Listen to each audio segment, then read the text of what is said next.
अखंडानंदबोधाय संतापहारिणे सच्चिदानंदरूपाय तस्मै श्री गुरुवे नमः।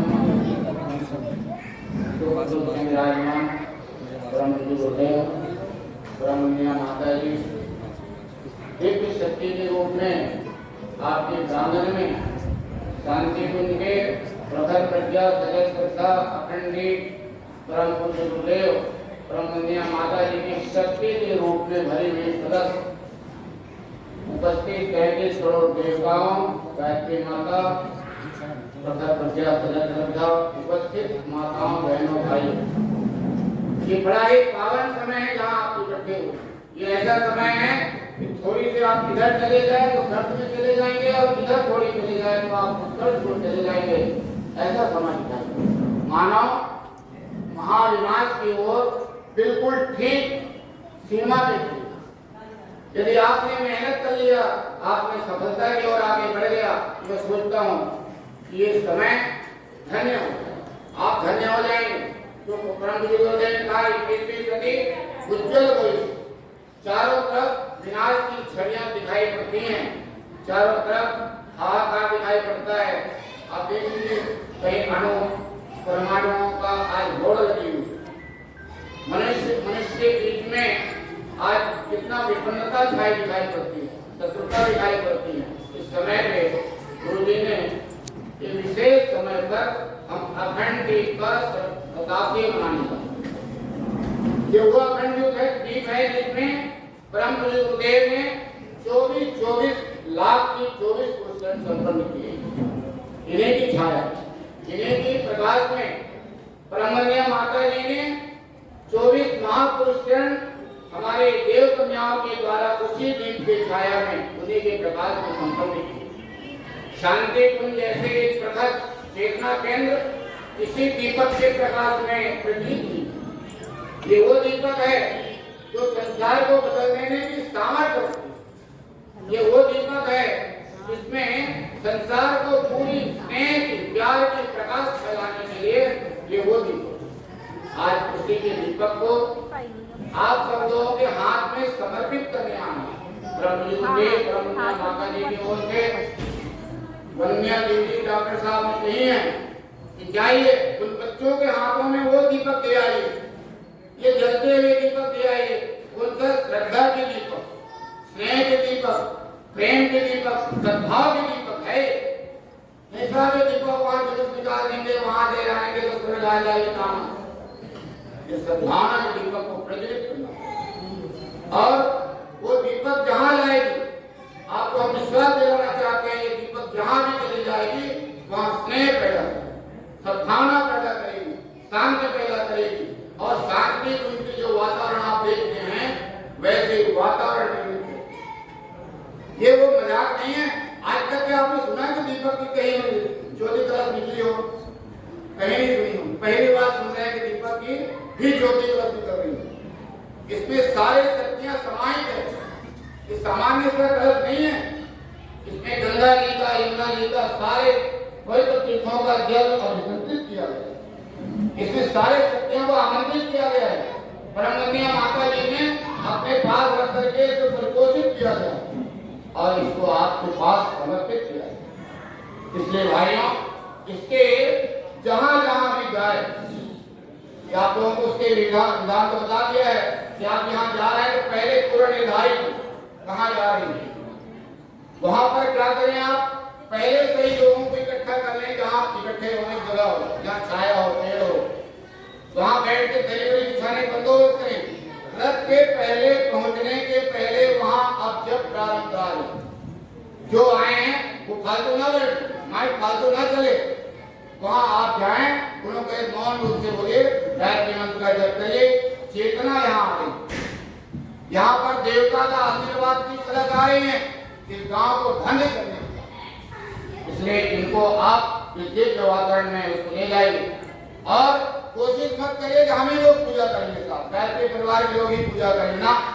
उस गांव के प्रतिष्ठित व्यक्ति, सम्मानित व्यक्ति को सम्मान पूर्वक उनको बताएं कि अभी हमारी कलश आ रही है और आपके हाथ से हम पूजा आप दंपति दोनों आते, उनको बुलाइए, परिचय करिए, उनको बढ़िया से चंदन लगाइए, कलाव मांगिए, उनके द्वारा पूजा कराइए और क्रम से पूरे जितने लोग पूजा करते हैं उनको पूजा कराइए। पूजा कराने के पहले उसकी पूरी व्यवस्था बता दीजिए क्या है, तो जाने में क्या था, जो कलश आइएगा वो कलश पूजा कर देती माँ, उनको बताइए तो क्या चीज है और उनको पूरा पूजा करके विधिवत टाइम लगे कोई दिक्कत नहीं। हमारे पास करीब 18 महीने समय, एक भी गांव एक भी पंचायत ऐसा ना हो जाए छूट जाए, एक भी व्यक्ति ऐसा नहीं कह रहा कि हमारे पास हम कलश दर्शन नहीं कर पाए। इसलिए प्रत्येक घर में प्रत्येक लोगों तक जाए और सबको आमंत्रित करके बढ़िया बात तो ये होता कि गांव में 5 लोग पहले पहुंच जाएं, घर घर पीले चावल दे करके उनको निमंत्रित कर दें कि साहब हम जगह हमारे कलश आ रही है, आइए। जैसे ब्रह्म गुरुदेव प्राण प्रसंग के पहुंचते थे तो जैसे गुरु जी की गाड़ी पहुंची तो उसके पहले 1000 लोग कहाँ आया देवता का आह्वान होता था। ऐसे आप कलश की पूर्व व्यवस्था बनाइए, बैठने की व्यवस्था बना लीजिए, माइक हो तो माइक के बंदोबस्त कर लीजिए, जैसे करत में हमारी माइक लगी ज्यादा अच्छा होगा कि वहां भी एक स्थानीय स्तर पर पे उनको निवेदन करिए, आपका गाँव माइक होती है, उनको बढ़िया बैठा समझाइए, विधिवत उनको पूजा करा दीजिए, उनको तिलक लगाने के लिए चंदन वगैरह रख दीजिए, एक प्यारी बैठ करके पूरा तिलक लगा दीजिए, उनको गहने लगा दीजिए और फूल बांटने और सबको लाइन से श्रद्धांजलि ऐसे ये क्रम आप आज से ही करेंगे। पहले आपके इस शहर को पूरा करें और यहाँ के प्रतिष्ठित जिस गांव में जाए उसमें प्रतिष्ठित जगह क्या है, ऐसे तो बहुत जगह होती है, एक खास जगह क्या है उसमें जरूर जाए, उस गांव के ग्राम देवता जो होती है वहां जरूर जाएं और उनको व्यवस्थित ढंग से पूजा करने की व्यवस्था बनाएं।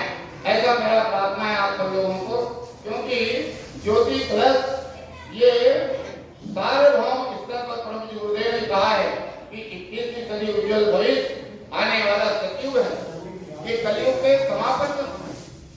हम लोग लगता है साहब कलयुग तो महा अभी है, कलयुग तो चले जाने पर ये अंतिम जीवन जैसे भूमिका जोर से करता है, ऐसे कलयुग की अंतिम ये है जोर से करते और कलयुग समाप्त होने की स्थिति में है।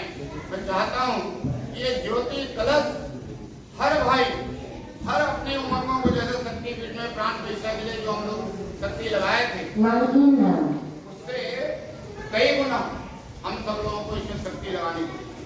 अपने परिचय होते हर गाँव अपने परिचय होते हमको पहले बता दी था आपके काम आ रहे हैं, आप जरूर कर सकते। जैसे हमारे यहाँ आए तो हमारे जितने रिलेटिव थे सबको हमें फोन करके साहब हमारे यहाँ कलश आ रहे हैं, आप जरूर करो। अरे साहब हरिद्वार से आप हरिद्वार पूर्ण आप जरूर करो। आपको आश्चर्य होगा लोग जो हैं वो 10-10 किलोमीटर दूर जा जाते प्रणाम करने में। ऐसे आप अपने परिजनों को कहिए, अपने रिश्तेदारों को कहिए, अपने बच्चियों से कहिए, भाइयों से कहिए, अपने मित्रों से कहिए, क्योंकि ये और आने और कभी आपको ऐसे शक्ति कलश की पूजा करने का अवसर मिले ना मिले, पर ये अवसर को छोड़ना नहीं, क्योंकि ये शक्ति कलश परम पूज्य गुरुदेव हम सब लोगों को धनी करने में रहे। हमारे अंदर प्रकाश जो है आत्म प्रकाश जिस मैं क्या हूं जो कहते हैं, ये जब तक इस ज्योति से ज्योति जल जाए, दीपक नहीं जले तो अंधेरा, और दीपक यदि जल जाए तो एक दीपक हजारों दीपक को जला सकते हैं नहीं। गुरु जी इसीलिए कहा समझदारी पहले है, समझदारी आ जाए तब जिम्मेदारी भी आ जाए, फिर ईमानदारी भी आ जाए, फिर बहादुरी भी आ जाए, तो समझदारी नहीं आया तब सारे भी आए। इसलिए परम पूज्य गुरुदेव का विशेष संदेश ये है कि इस ज्योति कलश को पग पग पर प्रत्येक व्यक्ति का श्रद्धा सुमन उसमें व्यवस्थित होनी चाहिए। हम मांगने के लिए भी आए, ध्यान रहे कोई व्यक्ति मांगे ना, नहीं साहब ये ज्योति कलश आई है उसमें हमको मनाना है, बिल्कुल मत मांगो। तुमको कहिए साहब ये ज्योति कलश आपको देने आई है, क्या प्रकाश पहुंचाने आई है, आपके घर में अंधकार छा रही है, आपके अमेरिका में अंधकार छा रही है, आपके भाईचारा में अंधकार छा रही है, इसको निवारण करने के लिए ज्योति कलश आई है। इसलिए आप सब इस ज्योति को अपने अंदर आत्मसात करें। हम लोग वही लोग हैं जो अपने समाज के लिए अपने अस्थि को दान करते हैं, हम लोग वही लोग हैं जो अपने साधनों लिए लगा दिए थे। आप लोग ऐसे दिखते हैं ब्रह्म जी बोलते हो सूक्ष्मीकरण साधना में निकले थे तो पहले बात कहा था, 4 बात उन्हें कही थी, बेटा ये जो पीले कपड़े वाले बंदर नहीं है ये देवता है। क्या कहा था? ये पीले पीले कपड़े पहने हुए सब ये बैठे हैं, ये बंदर नहीं है, ये बंदर भालू नहीं है, ये देवता है। सारे देवता, हनुमान जी भी देवता थे, सुग्रीव जी भी देवता थे, अंगद जी भी देवता थे, जामवंत जी ब्रह्मा जी भी थे, ठीक है नहीं साहब पर तो बंदर थे। अरे बंदर हमारा क्या बिगाड़ सकता है, रावण कहता था नहीं, तो ये सारे देवता भाइयों आप सब देवता और देवताओं का आह्वान किया जा रहा है। आप ही नहीं, सारे देवता सभी कौन होते हैं, सबके अंदर देवता होता है। सारे देवताओं को हम आमंत्रित करें, तो आमंत्रित करने वाला ऐसे, अरे भाई साहब हम आपको बुलाने आए हैं, ऐसा नहीं कर सकते। तो भाई साहब हमारे यहाँ ज्योति बरस आई है, आपकी ज्योति को प्रज्वलित करने आए हैं, आपकी आत्मीयता के ज्योति को हम प्रज्वलित करना चाहते हैं। देखिए आई उससे आप प्रकाश लेंगे। जिस अखंड ज्योति ने इस संसार में 24 करोड़ लोगों को नहीं, अपने राष्ट्र को ही नहीं, विश्व के 87 देशों में जो कुछ छा गई है उस सामान्य ज्योति हो सकता है। हम 9 दिन में ज्योति जलाते हैं दुर्गा के समय, उसमें इतनी तेज आ जाती है कि जो बहनें जो मांग लेती है, भाई जो मांग लेती है, उसकी मांगना कामनाएं पूरी हो जाती है। और ये 100 वर्ष तक के अखंड गृह का जब रहा है, अनवरत चल रही है, अनवरत उसके ऊपर अखंड जप हो रही है। ये सामान्य दीपक समझती है क्या? ये सामान्य दीपक नहीं हो सकता। ये वो दीपक है जो आत्मीयता को आत्मीयता के अंदर जोड़ने जा रही है, भाइयों को भाइयों के साथ जोड़ने जा रही है, माताओं बहनों को उसके अंदर श्रद्धा सम्मिलित करना चाहते हैं। राष्ट्र में श्रद्धा चूकती नहीं जा रही। आज कमी है, दुर्भिक्ष जो आई है वो श्रद्धा की है, धन की नहीं है। हमारे समय में पहले धन बहुत कम होता, कुछ लोगों गिने चुने लोगों के पास धन होता, पर आज सब लोगों के पास साधन, सब लोग साधन संपन्न हैं। चाहे कमी आ गई है सद्भावना की, स्नेह की, आत्मीयता की, ये कहे जाएगी स्नेह की ज्योति से। और ये अखंड ज्योति प्रत्येक लोगों के अंदर की आत्मीयता की ज्योति को प्रज्वलित करेगी। और इस भाव से जाना, जिस गांव में जाए, ऐसे हम लोग यहाँ भाई लोग, बड़े भाई लोग बड़े अच्छे समझा दिए हैं, 5 के टोली रथ के साथ चलेगी। अच्छा हो उसमें 3 बहन हो। बहन क्या करती जानते हो? बहनें के अंदर सद्भावनाएं, श्रद्धाएं, पवित्रताएं अच्छी होती, तो 3 बहन रथ में रहें, एक प्रसाद बांटे, बहनों को तिलक लगाएं, किसी को और कुछ बताएं, और 2 भाई उसका देखने के लिए रथ के साथ चले। और 5 भाई, 2 बहन और 3 भाई अगले गांव चले जाए जहां हमारी रथ जाने वाली, वहां पूरी व्यवस्था बना कर रखें। हमारी रथ आएगा ऐसा, इसमें अमुक होने, वो तो आम आदमी है, रथ हम लोग जानते हैं, वो लोग क्या मालूम, उनको बताइए। ये वो रथ है जिसमें सारे गंगा यमुना सरस्वती जितने पवित्र नदियां है सबके जल समाये, कितने तीर्थ है हम सब लोग तो जानते नहीं। शांति कुंज में 2400 तीर्थों की रज और कण स्थापित है, जिसके कारण तीर्थ बनी हुई है। जो जाते हैं, जो कामना करते हैं, पूरी होती जाती है, इसलिए उसका तीर्थ की शक्तियां वहां समाये। गायत्री माता गुरु जी का, वंदनीय माता जी का, उसमें शक्तियां समाई है। इसलिए वहां जो भी आकर के सही भाव से, ऐसा नहीं साहब मेरे को सब पूरा गांव भर का खेत दे दो, ऐसा मांगने नहीं देने वाले, पर ऐसा कर सकते हैं मैं इस गांव को स्वर बनाने के लिए अपने आप को समर्पित करता हूं, वो पूरा हो। हम सब भाइयों ने देखा है मिशन की विस्तार, हमारे बड़े वरिष्ठ भाई लोग बैठे हैं। मिशन में हम जाए जब पहले तो केवल इसी क्षेत्र तक बनी हुई, और इस अखंड दीप के प्रभाव से आप जाकर देखिए शांति कुंज बड़ा विस्तार हो गया, तपोभूमि मथुरा बड़ा विस्तार हो गया, जन्मभूमि बड़ा विस्तार हो गया, नजीबाबाद को देखिए हमारे से छोटा सा था भी बड़ा हो गया, और इससे कई गुना बड़ा होने वाली है। आप देखिए हृदय को लंबा चौड़ा रखिए। हमारे भाई लोग आंधी तूफान की तरह जुड़ना चाहते हैं, आंधी तूफान की तरह आपके पास आकर्षित होना चाहते हैं, पर आप समय नहीं देना चाहते, आप उनको विचार नहीं देना चाहते, आप अपने साथ लेना नहीं चाहते। आज देखिए जब हम लोग जाते थे तो बस से जैसे ही उतरे हमारे सामान लेते, लाई भाई साहब कहाँ जा रहे हैं, हमारे थैला लेते। उस जमाने में सूट के छोटे नहीं होता था, थैला तो कार्यकर्ता पकड़ के ले जाते थे, आइए भाई साहब कहाँ जाए, और इतना प्यार होता था। अभी आपको 2 घंटे लगता है पंजीयन कराने में। तो इसलिए भाइयों इस भावना का दीप है, ये ज्योति कलश जहाँ जहाँ पहुँचेगी, क्योंकि मैं बहुत ज़्यादा बात नहीं कहूँगा, क्योंकि ये रथ को रवाना भी करनी है। आप सब लोगों को बहुत सारी बात, हमारे बड़े भाई लोग बैठे हैं, हमारे टोली नायक भी बैठे हैं, इन लोगों भी कहना है।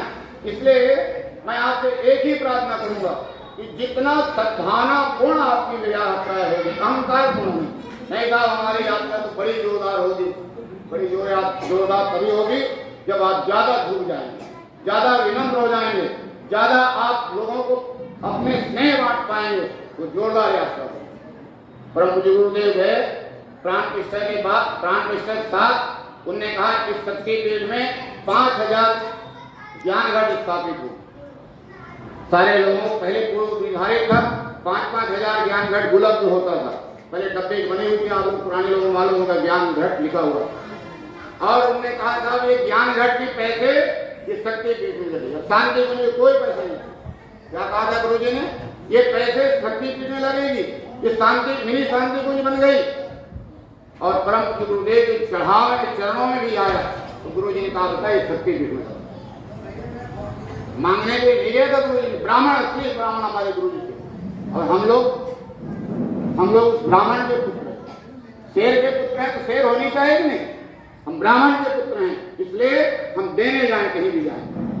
हम लोग अब बहुत लोग हैं साहब, कोई हमारे कलेक्टर है, कोई भाई तहसीलदार है, कोई भाई एसडीओ है, कोई भाई और किसी क्षेत्र में प्रभावी हैं, तो सब मिलजुल कर एक साथ हो जाए तब संसार में कोई ऐसा तंत्र नहीं है जो बैठ के बाजार की तरह हो सके। हम अपने प्रतिस्पर्धा तो करें पर स्वस्थ प्रतिस्पर्धा। इनमें साहब 50 अखंड ज्योति बांटते हैं, हम साहब 100 बांटे। ये साहब 10 लोगों के साथ संपर्क है, 100 लोग स्वस्थ प्रतिस्पर्धा होनी चाहिए। भाइयों, आज हम उस क्षेत्र में आ बैठे हैं जिसमें परम पूज्य गुरुदेव ने कहा था, शायद आप लोग हमारे संदेह में से हाथ रख के कहा था बेटे तुम 2000 तक काम करो, 2000 का सतयुग आ जाएगी। और हम सोचते थे, हमारे 2 बेटे और 1 बेटा था, हम सोचते थे जब सतयुग आ जाएगा तो हमको कुछ करने की जरूरत ही नहीं। हम ऐसे ही सोचते थे, जैसे हमारी बाल बुद्धि था, साथ रात हुई 1999 के रात और सुबह सतयुग आ जाएगा। गुरु जी ने कहा कि ये सतयुग कोई ऐसी थोड़ी जैसे डिब्बे में रखा है खोल दिया था बेटा, सतयुग की 100 वर्ष है। 100 वर्ष में धीरे धीरे धीरे धीरे धीरे उसकी संरचना बनी और आप देखते हैं उसकी अब स्पष्ट रूप से दिखाई पड़ता है। ब्रह्म जी गुरु ने कहा था सुखचेतन की हमारी 5 साधनाएं हैं, 5 वीरभद्र हैं। एक राजतंत्र को ठीक करेगा, एक जो ये कलाकार जो अश्लील हमारे बच्चों को सिखा रहे हैं कपड़ा पहनने से लेकर ये इसको कलाकारों को ठीक करेगा, एक हमारे राइटर जो आए दिन मनोहर कहानियां सत्य कहानियां दुनिया भर के लिखकर हमारे बच्चे बच्चियों का दिमाग खराब करते हैं, इनको ठीक करेगा। और एक हमारे बच्चों को प्रेम साधना सत्यता का प्रकाश फैलाएगा कि हमारे 5 वीरभद्र हमारा सतत काम है। आप देखिए, ये मोदी जी अभी जन्म ले लिए थे, ये तो बहुत दिनों के जन्म लिए थे, पर मोदी जी जो काम कर रहे हैं, मैं किसी राजतंत्र से नहीं कह रहा हूँ, आज राष्ट्र के विकास के लिए विश्व स्तर पे जो हमारी जो क्षमताएं पहुंचनी चाहिए उसके स्तर पे आज वो राजतंत्र का आगे हो रहा है। धर्म संस्थापना की बात वो कह रहे हैं और आचरण की सुधार वो कह रहे हैं। और धर्म तंत्र के आज दबाव के कारण राजतंत्र में वही लोग रहेंगे जो धर्मशील लोग हैं। ध्यान रखना, ये भ्रष्ट लोग नहीं रहेंगे अब राजतंत्र में, जिनकी आखिरी सांसें चल रही है। इसलिए भाइयों, आज ये समय आपको करने का है, कहने का नहीं है। अब करेंगे, अब हम लोग संकल्प लेनी चाहिए। बार बार हम लोग गुरु जी से बात करके संकल्प करके आते थे, गुरु जी हम अमुक करेंगे और घर में आके थैला रखे उठाए। गुरु जी ने क्या क्या नहीं किया, हमको देने के लिए जितने बार बुलाए उतने बार देने के लिए बुलाए। कभी नहीं कहा बेटा हम दे दो, अच्छा बेटा अभी क्या तकलीफ है पूछते थे, गुरु जी बता देते और घर जाते पहले समाधान दिया। भाइयों कईयों मालूम होगा जो गुरु जी के पास कहते थे घर पहुंचते पहुंचते समाधान हो जाता। आज उसी गुरु जी ने झोले फैला अश्रु बहाकर माताओं बहनों भाइयों से कहा है बेटे मेरे इस प्रकाश को घर घर फैला। कोई ऐसा नहीं है जिसके अंदर इस प्रकाश का पहुंच ना हो। वो प्रकाश जिनके अंदर तुम्हारे अंदर जैसे ज्ञान आ गई, तुम्हारे अंदर समझदारी आ गई, वैसे उनके अंदर समझदारी आ जाए और उनके घर में सतयुग की वातावरण बन जाए। अमन चैन आ जाए, भाईचारा आ जाए। दुनिया में आज एक ही कमी है, उसको कहते हैं समझदार। एक ही कमी है, वो आदमी का। आदमी बाजू में बैठता है तो उसको सोचता है चोर तो नहीं मेरे जेब काट दे, ये नहीं सोचता ये भी मेरा यात्री भाई है, ये मेरे साथ जा रहा है, हम दोनों भाई मिलकर के एक 11 बन जाएंगे। ये सोचने के बजाय हम उसके दुर्भावना, रात को अकेले किसी काम से जाना पड़े और कोई रास्ते में आते मिल जाए तब उसको भाई समझते हैं कि अरे साहब ये तो डाकू तो नहीं होगा, बदमाश तो नहीं होगा, पर हो सकता है वो भी वैसे कोई मुसीबत से जा रहा हो। तो भाइयों, आज हम सब लोग घर घर प्रत्येक व्यक्ति तक इस कलश की ज्योति को, ये सामान्य कलश नहीं है भाई साहब, मैं फिर एक बार करूँ, आप सब लोगों को बताया होगा वहाँ, ये वो कलश है जिसमें माता जी और वंदिया माता जी और गुरु जी यहाँ बैठे हुए हैं, सारे शक्तियों को लेकर बैठी है। इसलिए उसको उल जगह मत रख देना रात में, अरे साहब कहीं रख दिया और अब अलग जाग सो गया, ऐसा मत करना। कोई जिम्मेदार आदमी वहां सोए। यज्ञशाला में आप समझते हैं, यज्ञशाला में यज्ञ होने के बाद रात में ऐसे छोड़ नहीं देते, कोई जिम्मेदार आदमी 4-5 लोग यज्ञशाला में सोते हैं। परम पूज्य गुरुदेव कहते थे बेटा मैं यज्ञशाला में निरीक्षण करने जाता हूँ, मेरे बच्चों को कोई तकलीफ तो नहीं हुई, मेरे बच्चे वहाँ कष्ट में तो नहीं है, कोई मेरे बच्चों को कोई तकलीफ तो नहीं हुई। 1008 कुंडों का यज्ञ हुई 78 में 5 जगह, महासमुंद, बहराइच, पोरबंदर, टाटानगर, भीलवाड़ा, इन 5 जगह में परम पूज्य गुरुदेव ने कहा था बेटा मैं 5 जगह में जाऊंगा, और एक ही दिन में था 5 जगह। इनने कहा भाई ये 5 लोग कैसे जा सकते हैं, भीलवाड़ा अलग, पोरबंदर अलग, महासमुंद अलग, टाटानगर अलग, बहराइच अलग, कैसे 5 जगह जा सकते हैं। पर कहते हैं मैं तो उस समय बहुत प्रवाहित नहीं तो, हालांकि मैं 70 से जुड़ गया था, पर उस यज्ञ में तो मैं नहीं जा पाया था। पर कहते हैं परम पूज्य गुरुदेव 5 जगह उस यज्ञ में प्रवचन के रहे। बताइए कैसे हो सकता है, एक व्यक्ति कर सकता है क्या? कभी नहीं हो सकता भाइयों। इसलिए ये चेतना का वह प्रभाव है, ये प्रवाह ऐसे प्रवाह है जो झंकारे मारते हुए प्रत्येक हृदय को हिलोर लगा जाए। और हमारा एक पहले वाला कार्यक्रम जनवरी में है, आप लोगों की केवल कार्यकर्ता उस जनवरी कार्यक्रम में आएंगे जो जिसकी शताब्दी मनाएंगे, पर एक कार्यक्रम हमारा सारे लोगों के लिए जिसको हम निमंत्रण देने जा रहे हैं, उस सारे लोग नवंबर में बुला रहे हैं, जिसमें 24 से 50 लाख लोग वहां आएंगे, ऐसा अनुमान है। उसके बाद भी हम बड़े बड़े आयोजन देंगे लोगों के श्रद्धांजलि समारोह के लिए और ये दीपक के समारोह के लिए, बड़े बड़े एक प्रांतों में बड़े बड़े कार्यक्रम देंगे, एक साल में एक, ताकि लोगों को परम पूज्य गुरुदेव महाप्रयाण के समय मालूम है आपको 6 जगह ब्रह्म यज्ञ रख लिए, उसी एक ही डेट, अलग अलग डेट नहीं, 7 जून से 9 जून, 7, 8, 9 क्या रखे थे? ब्रह्म यज्ञ रखे, और सारे लोगों को बुला दिया, दीपक जी आइए। अच्छा ब्रह्म यज्ञ का काम करना पड़ेगा बेटा, मैं तो गुरु जी मैं तो अकेला, अरे बेटा मैं आ रहा हूँ ना, गुरु जी ऐसा ही कहा, बेटा मैं आ रहा हूँ ना, क्या चिंता कर रहा है। दीपक जी बड़े उत्साह से गुरु जी आ रहे हैं करके ब्रह्म यज्ञ संकल्प ले गए, ऐसे 6 जगह थे।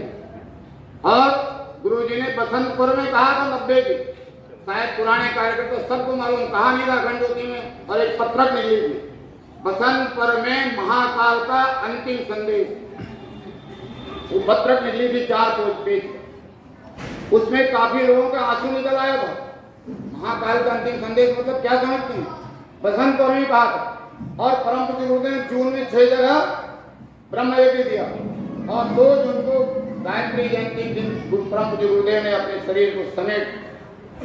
बताइए ऐसे आंधी तूफान की तरह हरिद्वार की ओर जाने वाले लोगों को कहा जहां ब्रह्म यज्ञ वहीं रहना, गुरु जी वहीं जा रहे हैं, और ब्रह्म यज्ञ में परम पूज्य गुरुदेव जी 6 जगह शक्ति कलश ले, अस्थि कलश ले। भाइयों ये महाकाल का रचना है, ये महाकाल की प्रेरणा है, ये भी ज्योति कलश महाकाल की योजना।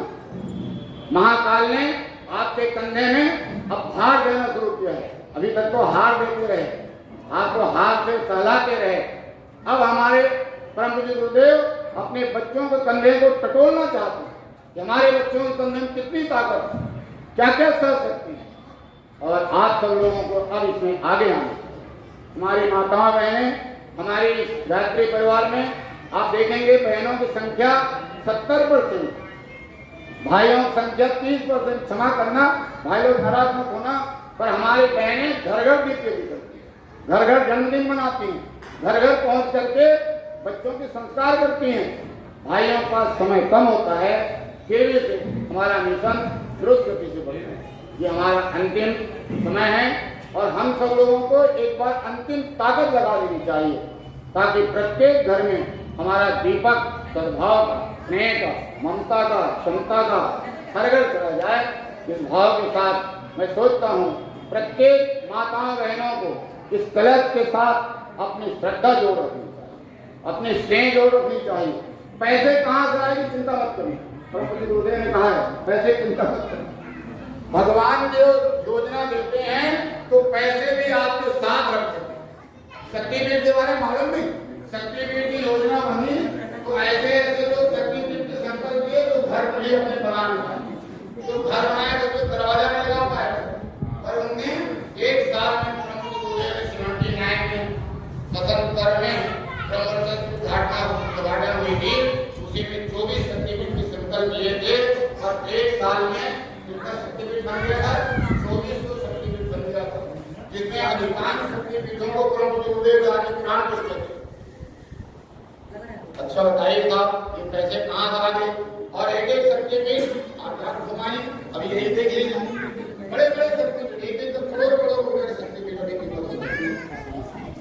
गिलाई देख लीजिए, लाइट को देख लीजिए, गिलास को देख लीजिए। तो मैं जो रखा है कोई जानकारी है, मैंने अभी बनारस में देखा, प्रयागराज में देखा, आप यहाँ देखा, तो इतने बड़े बड़े शक्तिपीठ कौन बना दे रहा? और मुझे गुरुदेव के पास है। ये भी बड़े बड़े योजना है और बड़े बड़े इसमें आंदोलन नहीं चलेंगे।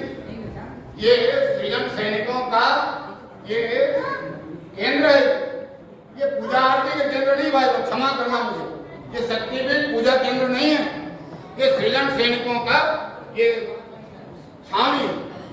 इसमें हर व्यक्तियों को छावनी में क्या करते हैं, रसद लेने आते हैं, बंदूक लेने आते हैं, बारूद लेने आते हैं, आते हैं यहाँ से आके ज्ञान का बारूद लेने आएंगे, आपके किताब मांगने आएंगे, आपके पूजा संस्कार कराने आएंगे। नहीं साहब हमारे पास तो आदमी नहीं है, कौन जाएगा साहब? ये नहीं करना। ये छावनी का एक कर्तव्य है कि आप रसद पूरा रखें, ताकि यहाँ से जो भी व्यक्ति आए जो मांगे उसको पूरा हो सके। नहीं तो सैनिक क्या करेगा? वहाँ तो बॉर्डर में सैनिक जाएगा, उसके पास तो कुछ है ही नहीं साहब, न बारूद है न कुछ है। तो ये हमारा सैनिक का सृजन सेनानियों का ये केंद्र है। और आप सब लोग कौन है? आप सेनानी हैं। और सेनानी कैसे होता है साहब? साहब एकदम चुस्त होता है, दुरुस्त होता है। और सेना में युद्ध कहीं छिड़ गया तब नहीं साहब हमारी बेटी की शादी है, हमारी तो शादी होने वाली है, ना छुट्टी कैंसल, चले साहब बॉर्डर में। होता ही नहीं होता। शादी का लग्न होते हुए भी उस सैनिक को भागना पड़ता। तो आप सैनिक हैं, इसलिए सैनिक का एक जिम्मेदारी है क्या हमारे ऊपर कोई इस राष्ट्र के ऊपर आपत्ति न आए, धर्म के ऊपर कोई आपत्ति नहीं आ जाए, इसलिए आप सतत जागते रहेंगे। एक सैनिक 5 सैनिक बनाए, क्या करें? एक सैनिक 5 सैनिक बनाएं। एक अखंड ज्योति यदि पढ़ते हो तो 5 लोगों को वो पढ़ाएं। आप यदि 50 मंगाते हैं तो 250 अखंड ज्योति बढ़ाएं, तब तो बात बनेगी। नहीं साहब हम खाएंगे मिठाई को, प्रसाद को बिना बांटे खाए निष्फल होता है। ये प्रसाद है, क्या के प्रसाद है? ज्ञान की प्रसाद है। इसलिए मेरा प्रार्थना है कि ये ज्योति कलश यात्रा जहां भी जाए पहले दीवार लेखन करा दें। अमुक दिन आ रही है, मान लो आपकी यात्रा जा रही हो, कहीं भीषण बारिश हो गई 2 दिन, उस गांव को आप छोड़ दीजिए, आगे वाले आपको जहां नेक्स्ट है वहां पहुंच जाइए, उनको बता के क्षमा करें, नेक्स्ट टाइम आप लौटते वक्त करेंगे। नहीं साहब उसके कारण 2 दिन उसके यहाँ बिताएंगे, पूरी श्रृंखला गड़बड़ा जाए। इसलिए श्रृंखला को तोड़े मत, उनको अलग से दे दीजिए समय, ठीक है? वहां जहां रुके कम से कम शुद्ध जल पीने की व्यवस्था करें।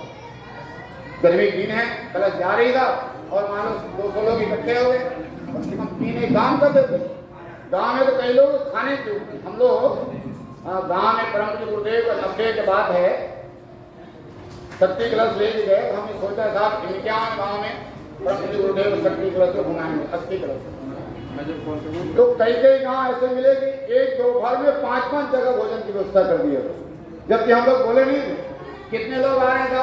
70-80 लोग थे और रास्ते में 100 गाँव मिला हो जाता 150-200, तो 5-5 जगह तो हम लोग को बांटना पड़ता था, तुम लोग यहाँ जाओ तुम लोग यहाँ। इसलिए खाना चीजों की कोई कमी नहीं, पर आपको व्यवस्था करना भाई साहब। आप देखिए इस प्रकार से आपके यहाँ ये कलश चलेगी, ये रुकेगी नहीं। हम लोगों को लेट हुआ, उसका हम क्षमा भी चाहते हैं। क्यों लेट हुई? हमारे ऊपर एक बड़ा जिम्मेदारी और आ गया था, प्रयागराज कुंभ, और वो भी उत्तर प्रदेश में। आपके सौभाग्य है कि उत्तर प्रदेश के हिस्सा में आ गया, हम लोग सब उसमें व्यस्त हो गए और एक बार भी हो गए। उसी के ऊपर पैसे जोड़ करके हम लोग 1.5 महीना उसी में लग गए, और फिर यहाँ आप लोगों से हम लोग ध्यान नहीं दे पाए। फिर जब आगे आए कुछ विलम्ब हुआ, और नहीं तो हमारी रात यात्रा तो कम से कम आधा से ज्यादा तो कंप्लीट हो जाता है। पर कोई बात नहीं, अभी हमारे परम गुरुदेव ब्रह्मण्य माता की कृपा से साक्षात जी ने ये आप लोगों के लिए विशेष किया है। ऐसे जनवरी में वसंत पर्व में सारे शक्ति कलश का समापन हो जाएगा, पर हम लोगों के विशेष कारणों से ये आपको वसंत पर्व के बाद भी चलता है ना। आपके वसंत पर्व के बाद भी चलता रहेगा, जाएंगे जरूर, सभी लग जाएगी चारों हमारे यहाँ का, पर वो उसके बाद फिर आपको उत्तर प्रदेश वाला फिर अपना चलता रहेगा। इसलिए मैं अधिक बात नहीं कर सकता कि मैं छोटा आदमी ज्यादा बोलता नहीं हूँ, बहुत बोल दिया तो गलती बात तो क्षमा करना। हमारे भाई शांति कुंज से जो इस कार्यक्रम का प्रभारी, वो आदरणीय हमारे प्रीतम, ये हमारा उत्तर जो उनका प्राण है, ये 2 शब्द आप सब लोग कहेंगे और उसके बाद फिर आगे कार्यक्रम